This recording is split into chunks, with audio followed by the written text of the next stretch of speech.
दिव्य दर्शन याचा अर्थ परमेश्वराचं अस्तित्व, त्या आत्मतत्वाचं अस्तित्व आणि बाकीच्या सगळ्या बाह्य वस्तू मिळून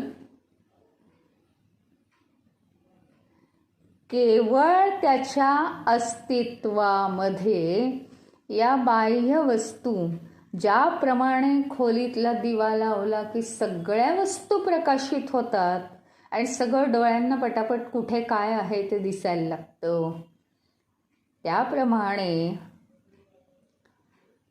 केवळ आत्मतत्वाच्या अस्तित्वात सगळीकडे ते व्यापलेलं आहे. त्याच्यामुळे त्याच्या केवळ अस्तित्वानी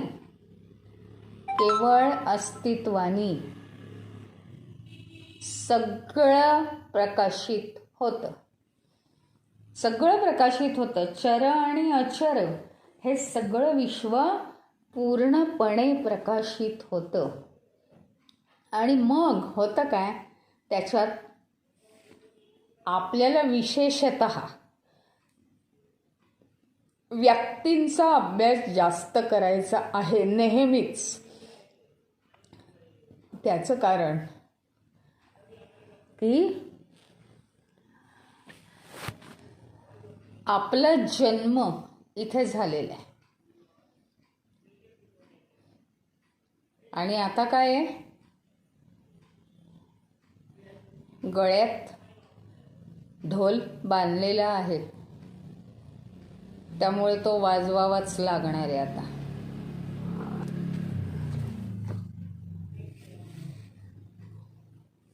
वाजवतो आहोत आपण. मध्ये मध्ये काहीतरी विचित्र आवाज येतो त्याचं कारण भक्तिपूर्णतेने वाजवत नाहीये आपण.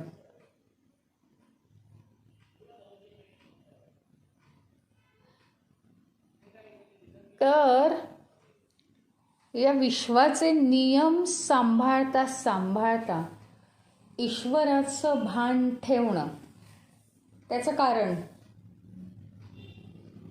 एक फार मोठी गोष्ट ईश्वराने माझ्यासाठी केली आहे.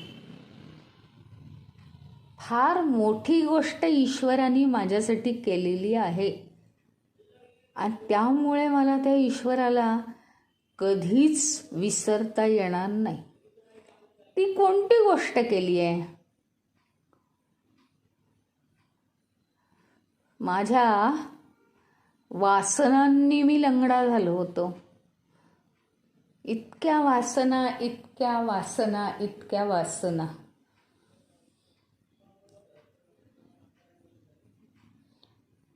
त्याच्यासाठी त्या वासनांचा क्षय व्हावा. बाबा घे हा देह, या देहात जरा प्रवेश कर आणि चांगली कर्म कर आता तरी. त्याला सांगितलं आणि तुझी सगळी फाईल माझ्याकडे आहे, पण चांगल्या कर्मांनी तुझं सगळं हे जे गेल्या जन्मांमधलं वाईट आचरण आहे ते पुसलं जातं. ॲटोमॅटिक ते पुसलं जातं, प्रिंट नाहीसं होतं ते. आणि म्हणून तू चांगलाच वाग. सगळं आपण म्हणतो, लहान मुलांना काहीच समजत नाही, पण त्या अवस्थेत संपूर्णपणे ईश्वर त्यांना गाईड करतो. बाकी कोणाची ताकदच नाही आहे गाईड करण्याची. आई वडील भौतिक विश्वामधल्या गोष्टी गाईड करतात, परंतु अतिशय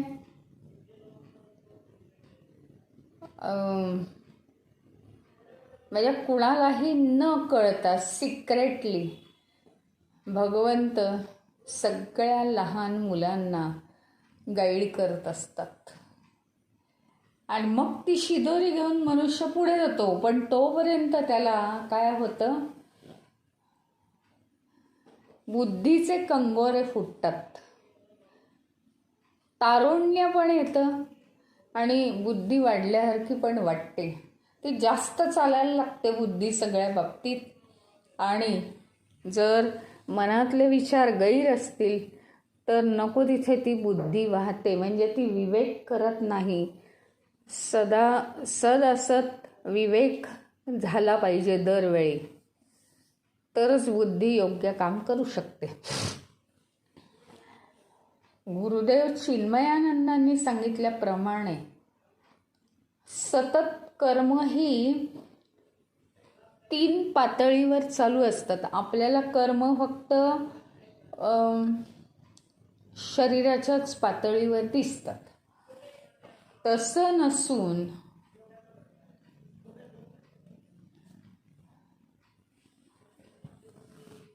कर्म हे मनाच्याही पातळीवर होतात आणि बुद्धीच्याही पातळीवर होतात. मनाच्या पातळीवर कर्म होणं आपल्याला माहितीच आहे. ए पासून झेड पर्यंत सगळे मनाचे दोष आहेत. सगळे मनाचे दोष आहेत.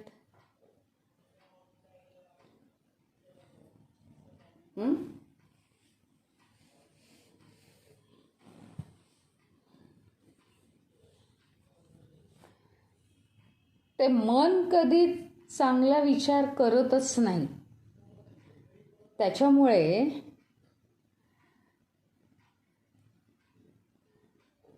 मनाचं जे कार्य चालतं ते सगळं भयंकर चुकीचं आणि वाईट पद्धतीने कार्य चालतं.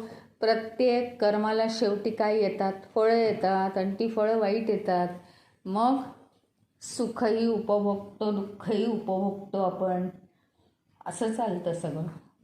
मनावर कंट्रोल नसल्यामुळे बुद्धीचं कार्य होत नाही, बुद्धीचा विवेक होत नाही. मन आणि बुद्धी ही उपकरणं जी आहेत ती सूक्ष्म आहेत उपकरणं.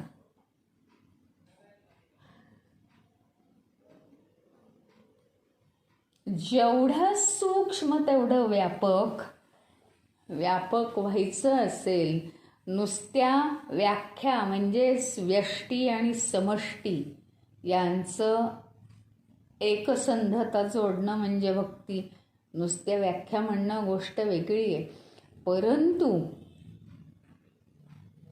समष्टी जी आहे त्याचा समज येण्यासाठी संपूर्ण समष्टी आधी आपल्याला स्वीकारार्ह आहे का हा विचार आपण केला पाहिजे. पूर्ण समष्टी सुद्धा डोळ्यासमोर आपल्या येत नाही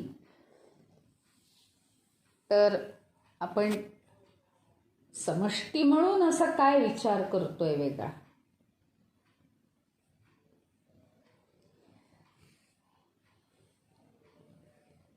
जितकं सूक्ष्म तितकं व्यापक हे प्रिन्सिपल आहे. जितकं ढोबळ तितकं अव्यापक.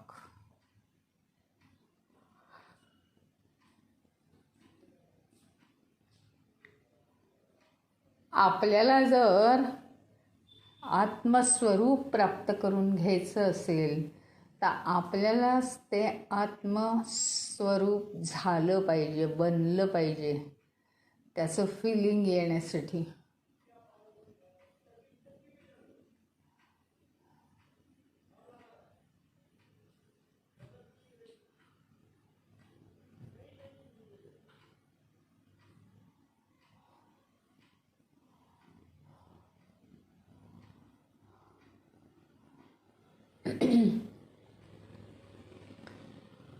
आणि ते आत्मस्वरूप जर आपल्याला व्हायचं असेल, आत्मस्वरूपाचे गुण आधी आमच्यामध्ये आणायला नकोत का आम्ही? काय गुण आहेत आत्मस्वरूपाचे? व्यापक होणं, व्यापणं, सगळं काही व्यापणं. व्यापणं सोपं असतं का?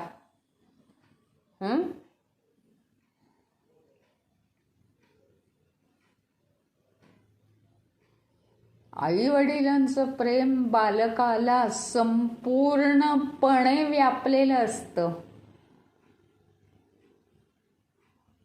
छोट्या बालकाला आई कुशीत घेऊन झोपते. हे झालं हातांनी इंद्रियांनी केलेलं प्रेम. पण मनाने केवढी ओढ असते आईला, आणि कितीही मूल मोठं होऊ दे आईला ओढच असते शेवटपर्यंत.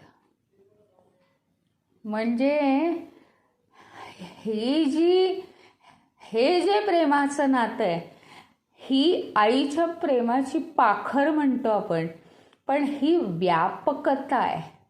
व्यापकता आहे, ही व्यापलेलं आहे. मुलांच्या जीवनामध्ये व्यापलेलं आहे हे संपूर्ण प्रेम, पुरून भरून उरलेलं आहे. आता लक्षात आलं, जो निर्मिती करतो तो पूर्ण व्यापून टाकतो. त्यामुळे मुलांना आईवडिलांचं प्रेम व्यापलेलं असतं. व्यापलेलं असतं म्हणजे काय? सूक्ष्म झालेलं असतं, अतिसूक्ष्म. कधीही आता हे सूक्ष्मचा अभ्यास करू आपण, की सूक्ष्म म्हणजे ज्याच्यावर बोललं जात नाही. कधी आई वडील सांगत नाही मी माझ्या मुलांवर प्रेम करते, कधीही नाही. कधीही तोंडाने असं नाही माझ्या मुलांवर अशी वेळ आली होती आणि मी अशी त्यांना मदत केली, कधीही नाही. अगदी त्याचं कॅल्क्युलेशनच नाही आहे कुठेही, त्याचा इतिहासच कुठेही लिहिला जात नाही.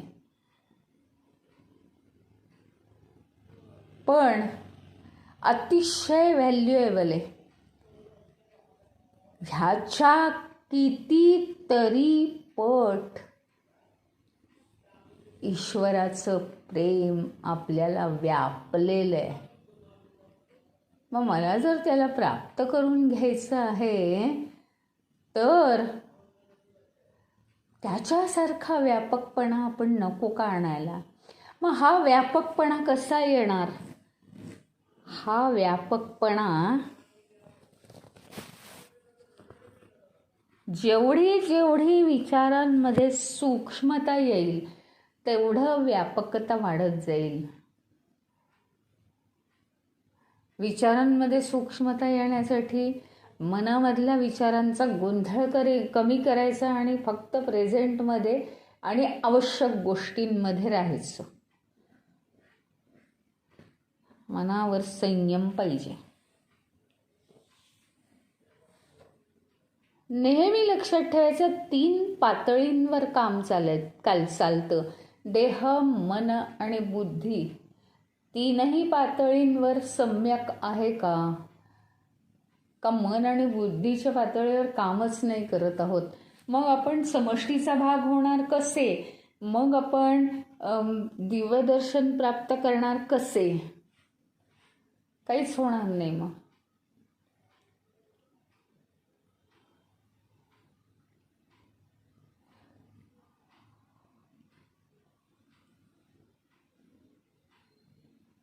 आत्मस्वरूप प्राप्त करून घ्यायचं आहे आपल्याला.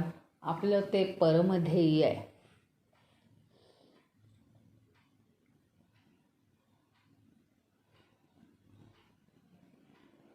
त्याच्यामुळे 3ही पातळींवर कार्यरत राहणं. आता कर्म केली आहेत 3 पातळींवर, त्याची फळं येत राहणार आहेत. ऑटोमॅटिक फळं येत राहणार.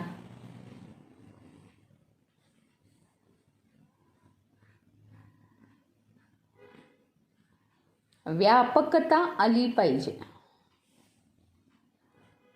आता हे सगळं शास्त्र सांगितलं, प्रिन्सिपल्स सांगितले. दुसऱ्या पद्धतीने सांगते आता.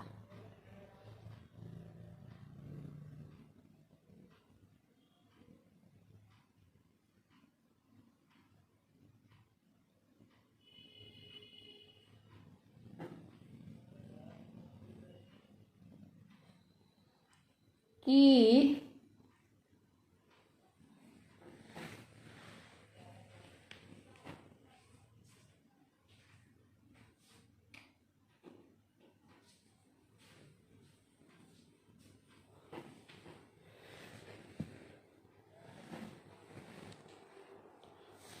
समष्टीमध्ये राहायचं म्हणजे आपल्याला व्यापक व्हावं लागणार आहे.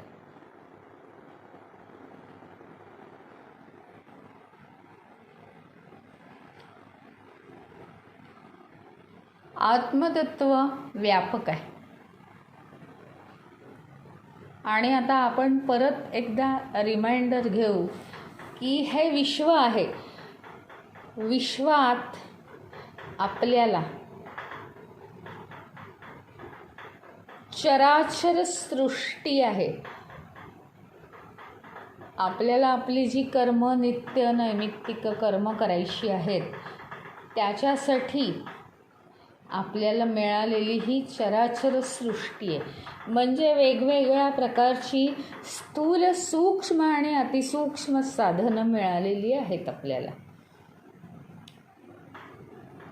आता काय झालंय माहिती का, भगवंतानी सगळी साधनं दिलेली आहेत. साधनं कोणत्या रूपात आहेत? वस्तू, व्यक्ती आणि घटना. वस्तू आणि घटनांचा आम्हाला प्रॉब्लेम नाही, कारण ते दिसत नाही, ते बोलत नाही. ईश्वराचा कधी प्रॉब्लेम आहे का आम्हाला? ईश्वर दिसत नाही, ईश्वर बोलत नाही, ईश्वर अपेक्षा करत नाही, ईश्वर आपण खोटं बोललो म्हणून खोटं म्हणत नाही.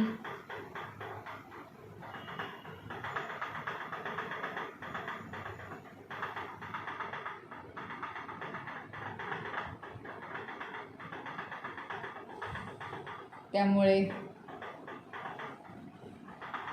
आपली सिक्रेसी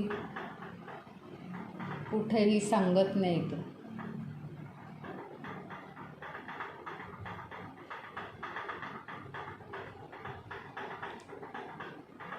ईश्वर परवडतो आम्हाला.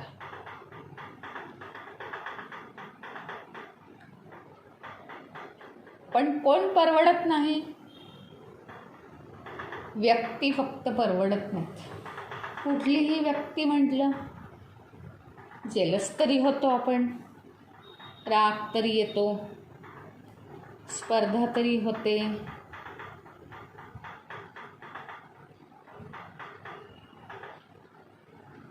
चिडतो तरी,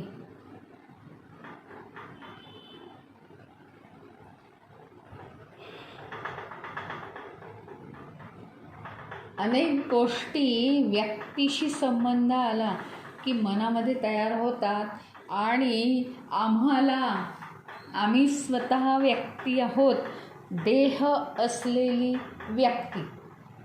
त्यामुळे आम्हाला आमचं स्वतःची आयडेंटिटी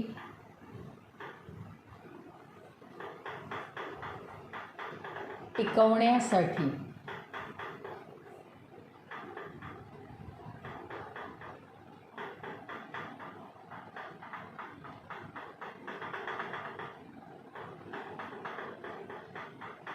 काहीतरी करावं लागतं.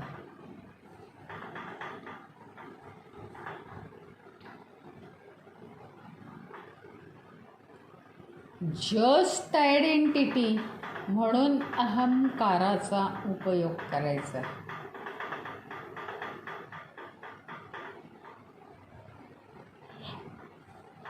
ज्यावेळी आयडेंटिटी नाही त्यावेळी अहंकाराचा उपयोग करायचा नाही.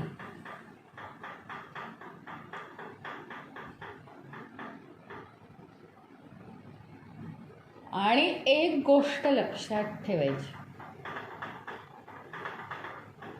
समष्टी म्हणजे आता आपण अगदी बरोबर मुद्द्यावर आलो की संपूर्ण आपल्याला काय काय बोचतं, व्यक्ती बोचतात. मी एक व्यक्ती आणि समोरची एक व्यक्ती, मग मी श्रेष्ठ म्हणून ती समोरची कशी आहे याच्यात काहीतरी खुसपट काढायची आपण. ह्यातून कधीच आपली मॅच्युरिटी होत नाही, होणार नाही, काही नाही.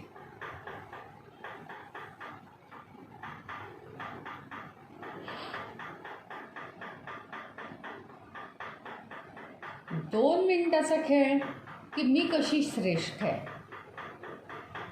मानूच शकत नाही मी कोणाचं काही.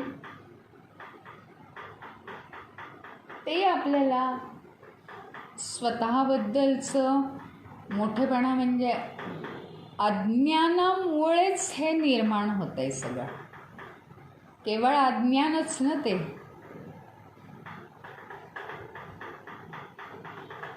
केवळ अज्ञान. त्याच्यामुळे स्वतःच्या विचारांवर कंट्रोल ठेवणं महत्त्वाचं. आणि आपल्याला वस्तू, व्यक्ती, घटना यांच्यापैकी व्यक्तींना तर फार जपायला सांगितले. तिथे खेळ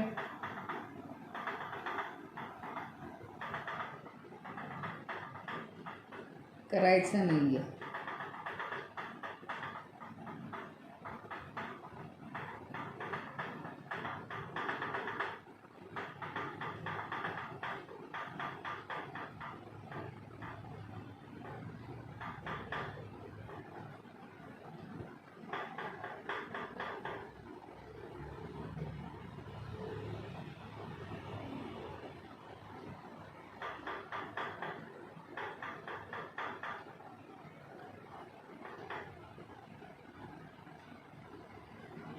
आवाज येत नाहीये.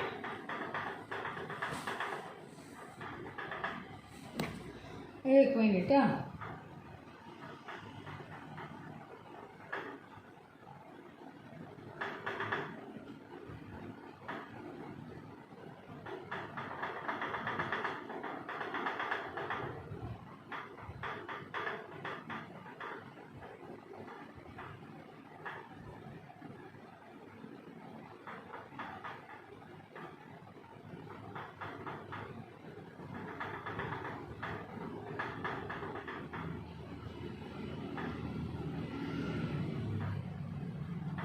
येतंय का आता?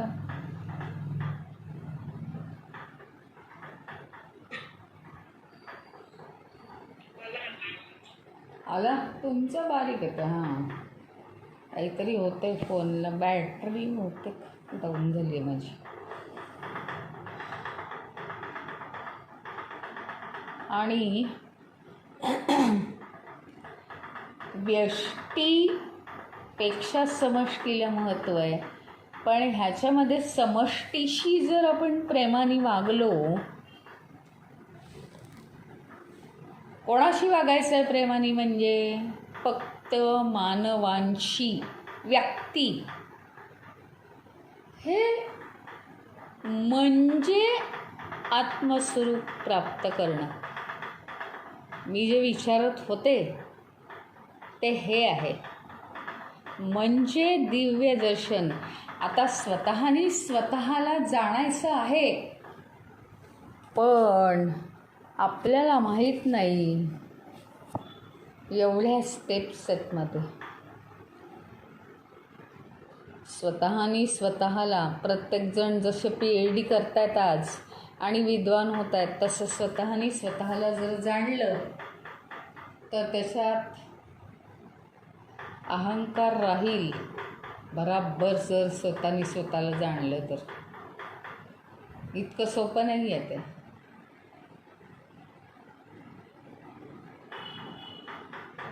त्याच्यामुळे स्वतःनी स्वतःला जाणायचंच आहे, अंतर्बाह्य जाणायचं आहे. हे सगळं खरं आहे. सगळ्यांची उत्तर ती बरोबरच आहेत. त्याच्यात हा एक सगळ्यात महत्त्वाचा मुद्दा म्हणजे समष्टी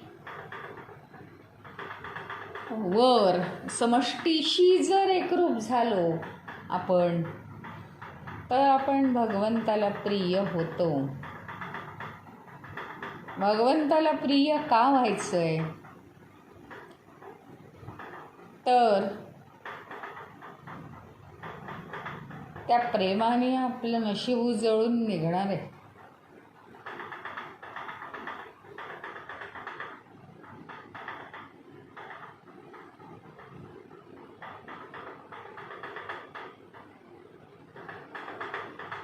त्याच्यामुळे भगवंताला प्राप्त करायचं असेल, पहा काय असतं, घरात लाईनीनी 4 भावंड आहेत. मग जो एक 10वीत असतो दादा सगळ्यात, आणि एक जो सगळ्यात लहान आहे 5वीत आहे. तर समजा तर दादाला मोबाईल हवा आहे किंवा घड्याळ हवं आहे. वडील काय म्हणतात, 5वीतला जो आपला मनू आहे त्याला तू जर नीट वागवलंस, त्याच्याशी हेवे दावे केले नाही, त्याला हिडीस केलं नाही, तर आम्ही तुला मोबाईल किंवा घड्याळ घेऊन देणार. अट असते की नाही. कारण तो जो लहान मुलगा आहे त्या आईवडिलांचं अतिशय प्रेमाचं स्थान.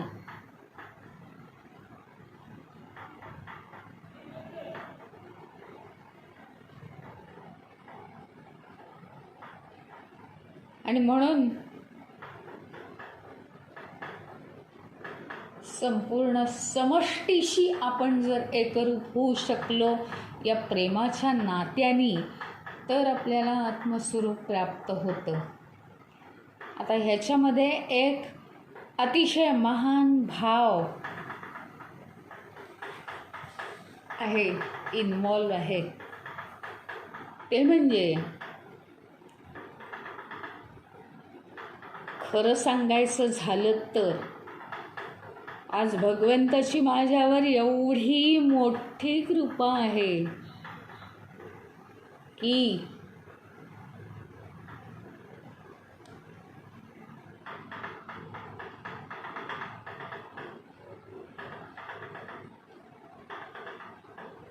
ही जी सृष्टी आहे सगळी, म्हणजे समष्टी आहे,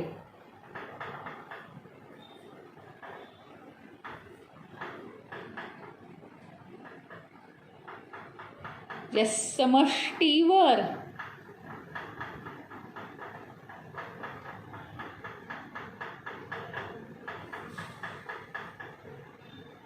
प्रेम करण्याची जबाबदारी सोपवली आपल्यावर. आणि भगवंताला मला एक सांगा, व्यक्त होता येतं का? ते व्यापलेलं आहे. व्यापणं, व्यक्त होणं वेगळी गोष्ट आहे. व्यापलेलं आहे आत्मतत्व, पण त्याला व्यक्त नाही होता येत. म्हणून त्याच्या अस्तित्वाने ज्या गोष्टी ते प्रकाशित करेल त्यातून ते व्यक्त होत असतं. आणि आत्मतत्व त्यांनी मला निर्माण केलं आणि मी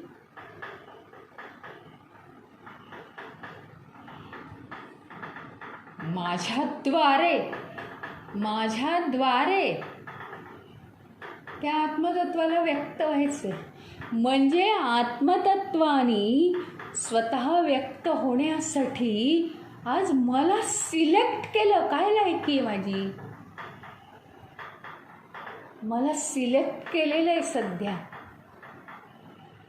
मग त्या आत्मतत्वाच्या राज्यात त्यांनी जर मला सिलेक्ट करून एवढा मान दिलाय, तर मी त्यांनी निर्माण केलेल्या या समष्टीवर, समष्टी म्हणजे माझी लहान भावंड सगळी, परमेश्वराची बालक आहेत ती सगळी. आणि त्यांनी सांगितलं तू प्रतिनिधी आहेस यांचा. हे सगळे छोटे भाऊ बहीण तुझे. ह्याचाच अर्थ तुझ्यावर कृपा करून मी तुला सगळं काही ज्ञान या गीतेद्वारे दिलेलं आहे. आता तू ज्ञान हळूहळू मिळाल्यामुळे अज्ञानाचे पदर दूर होत आहेत तुझे. आणि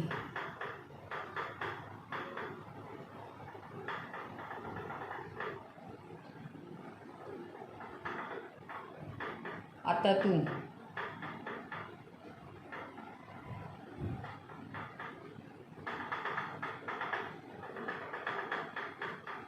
अज्ञानाचे पदर दूर झाले की काही एवढं समजवूनच सांगायचं शिल्लक राहत नाही. त्या आपसूक सगळं येतं. पण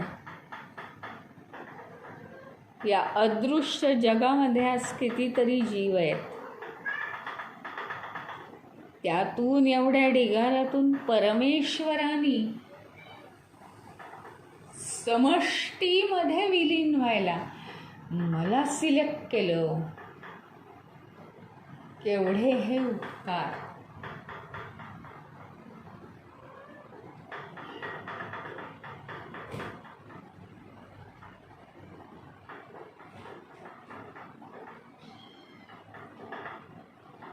आणि ते कसे काय ऋण फेडणार आहे आता. निदान त्याचीही समष्टी आहे. आणि त्या बालकांना, छोट्या आपल्या भावंडांना आपण अतिशय प्रेमाने वागवावं. जन्मभर प्रत्येक व्यक्तीवर मनातून प्रेम करावं. वेडा वाकडा विचार येऊ देऊ नये. कारण काय, मनाच्याही पातळीवर वाईट कर्म घडतं. त्याला जपलं पाहिजे.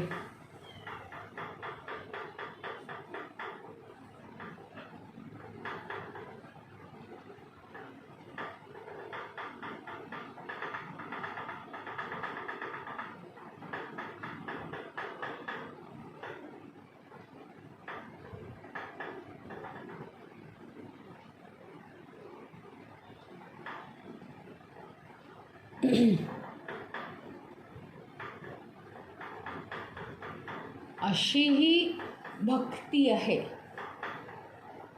भक्ती म्हणजे काय? स्वत्व नष्ट करून ईश्वराशी एकरूप होणं म्हणजे भक्ती. ईश्वर कोण आहे? ईश्वर म्हणतो, ईश्वर कोण आहे? समष्टी ईश्वर आहे. भगवंतानी, अरे भगवंतावर प्रेम म्हणजे काय? भगवंतानी केलेल्या प्रत्येक रचनेवर तुमचं इतकं प्रेम आहे का? रचना शेवटी कोणासाठी केली आहे? आपण नुसतं नाचत बागडत राहायचं?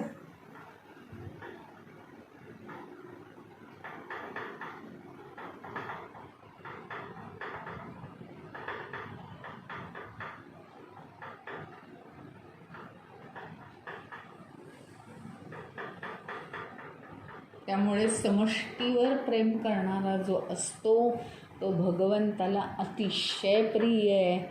त्याचं कारण, त्यांनी ही सृष्टी निर्माण केली आहे, त्याचा प्रतिनिधी आपल्याला बनवलेला आहे.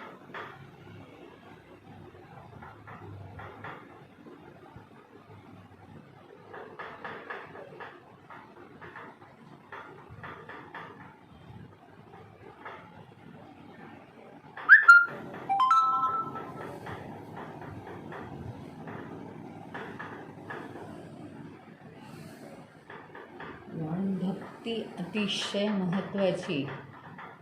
आणि ही जी भक्ती आहे ही त्याचे अनेक सगळे पैलू आणि का करायची सगळंच उद्याच्या पाठात बघितलं जाईल. ओम पूर्णमदः पूर्णमिदं पूर्णात् पूर्णमुदच्यते पूर्णस्य पूर्णमादाय पूर्णमेवावशिष्यते. ओम शांती शांती शांती. हरि ओम. श्री गुरुभ्यो नमः.